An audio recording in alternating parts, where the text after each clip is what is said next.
Euskal kulturak berezko musika instrumentuak sortu eta garatu ditu. Instrumentu hauek tradizioz jaietan, kontzertuetan edo dantzaldietan erabiliak izan dira, batez ere nekazal giroko eskualdeetan.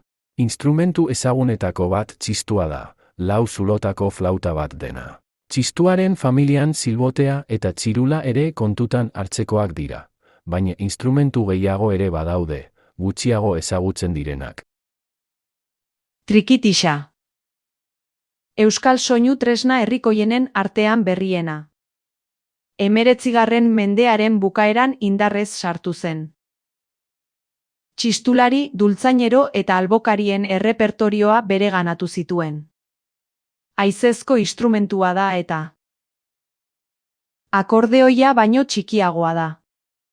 Airea sartu edo irten botoi berak nota desberdinak ematen ditu. Baxuen erregistroa ez da hain zabala. Goian aipatu bezala, infernuko auspoa izenez ere ezaguna da. Izen honek Eleizarekin arazoak izan zituela adierazten digu. Orain arte erromerietan dantzatzeko erabili izan bada ere, gaur egun musika alor berriak urratzen hasia da.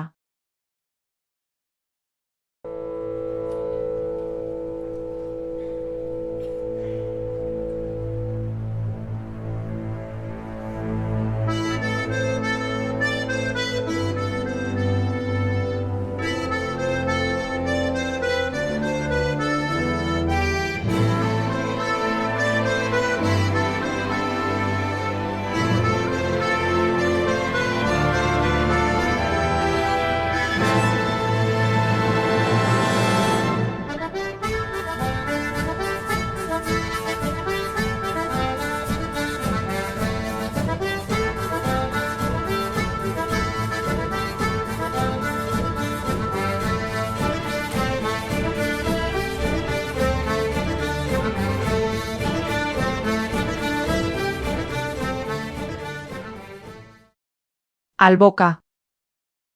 Euskal Herrian alboka noizkoa den, nondik edo nola sortua den esatea oso zaila da. Baina badakigu artzain kulturan duela jatorria eta haizezko instrumentua dela. Jotzaileari albokari edo albokerue deitzen zaio. Bizkaia da azken garaian albokaren lurraldea eta kalean jotzen bada ere, baserritar giroan bizi izan da erabat festa eta erromeriak alaituz. Panderoa eta koplarekin lotua doa alboka. Alboka jotzerakoan haizea botatzeko teknika berezia erabiltzen da. Etengabe bota behar da haizea. Albokak ez du zaku, ez poltsarik eta masaila puztuek egiten dute funtzio hori. Sudurretik haizea hartzen den bitartean erreserba hori masailaren presioz ateratzen da. Kainaberazko bi hodi eta haien buruetan itsatsitako bi behi adar zatiz osatuta dago. Hodi batek 5 zulo ditu eta besteak 3.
Txirula. 3 zuloko flauta zuzenen taldekoa da, txistua bezala. Gaur egun Euskal Herriko ipar-ekialdean Zuberoan jotzen da. Txistua baino motzagoa da eta doinu agudoagoa dauka, 4 tonu eta erdi altuagoa. Agudotasun honek ematen dio berezitasun eta bizitasun handia eta urruti-urrutitik entzuten da. Txistulariek danbolina erabiltzen dute lagungarri eta xirulariek aldiz danburria edo txuntxuna.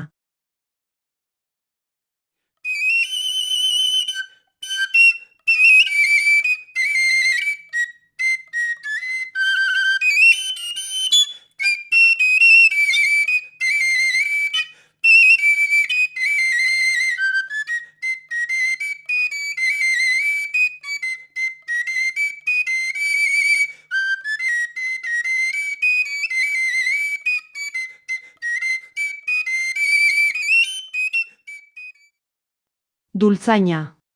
Euskal Herriko haize instrumentua, mi bikoitzekoa eta gorpuz konikoa duen instrumentua. Metalezkoa edo egurrezkoa da, eta 7 zulo ditu, 6 aurrean eta bat atzealdean. Oboearen familiakoa, baina zorrotzagoa. Baserri girokoa. Dultzainaren gorputza egiteko materiala egurra izan da, baina joan zen mendean metalezkoak egiten hasi ziren. Mihizkak, fitak, kainaberaz egiten dira, dultzainero bakoitzak bereak egiten zituen, baina gaur egun eginak saltzen dituzte. Dultzaineroak ezkontzetan, ihauterietan, erromerietan eta herri txikietako festetan ibiltzen ziren, aintzina belarriz ikasten zuten.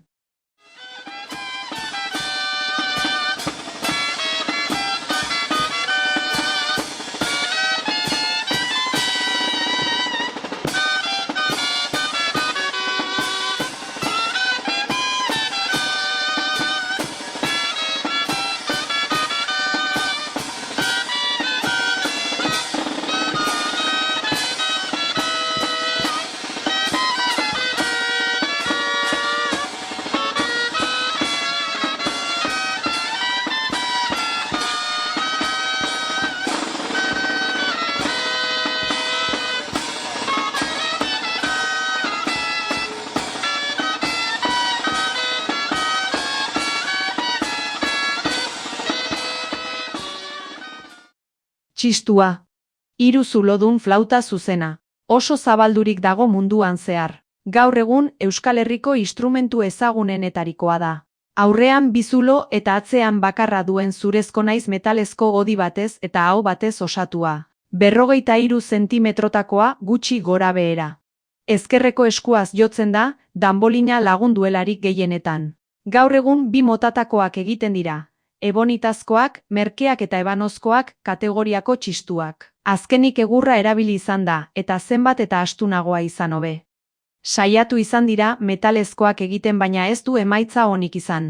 19. mendean osatzen da gaur egun hain ezaguna den txistu laukote hori. 2 txistu, silbotea eta atabala.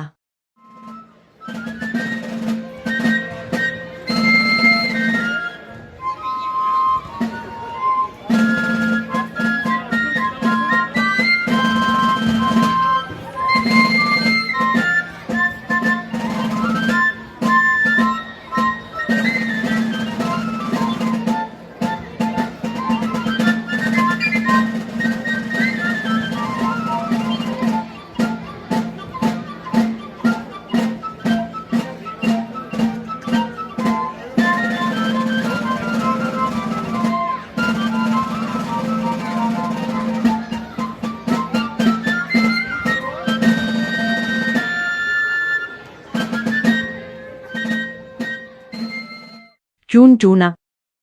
Egurrezkoa den sokazko instrumentua da txuntxuna. Txuntxunak 6 soka ditu eta makila batez aldi berean. Erritmoa markatzen eta oinarri harmonikoa ipintzen da.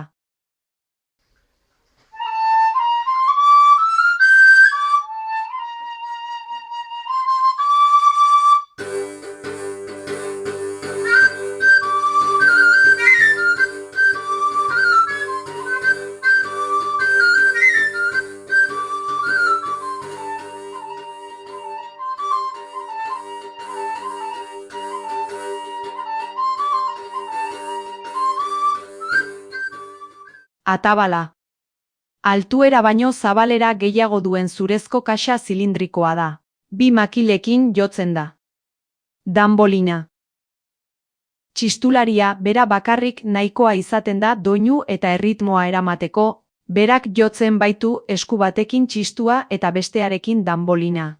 Zabalera baino altuera gehiago duen zurezko kaxa zilindrikoa duen danbor txiki bat da. Atabalak eta danbolinak larruzko partxeak tinkatzeko sokazko sistema eta bordoia izaten dituzte.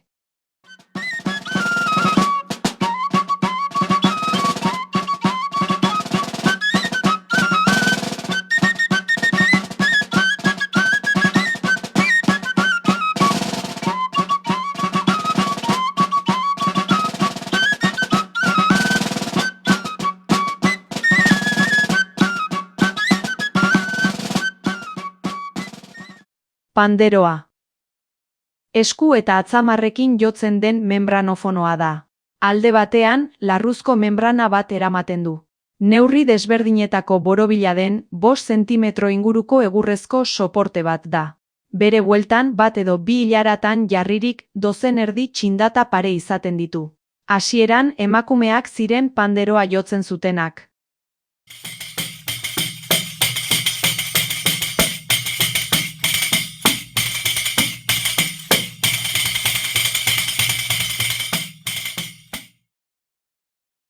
Txalaparta. Aintzinako musika erritmikoa, perkusiozkoa. Makila laburrez jotzen diren 2 edo 3 oholez osatua. Normalean 2 pertsonek jotzen dute, horizontalki jarriak dauden 2 edo 3 ohol jotzen dituzte. Bakoitzak dituen 2 makilekin, goitik behera eta makilak vertikalki hartuaz. Batek oinarrizko erritmoa jarri eta besteak erritmoarekin jolas egiten du. Batek jakun edo jukutun deitzen dena egiten du, honek ematen ditu abiadura eta oinarri erritmikoa. Denbora guztian erritmo monotonoa eta finkoa markatzen ditu.